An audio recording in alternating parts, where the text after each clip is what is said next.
a British pop legend who converted to Islam many years ago, a journalist once asked, "What do you say about Islam, which allows a man to marry 4 women?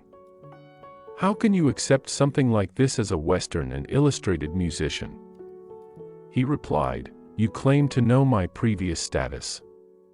Before I became a Muslim, I was with so many women that I don't even know how many they were. I wouldn't even know if I had children of these women. When I lived such a deprivated life, you were excited for me. Now I have become Muslim and am only married to 1 woman.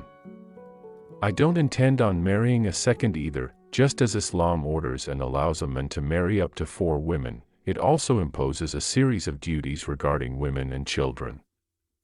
In the West, there is no such responsibility. A child does not know his father, and a father leaves this world without even seeing his children and perhaps never met them in his life.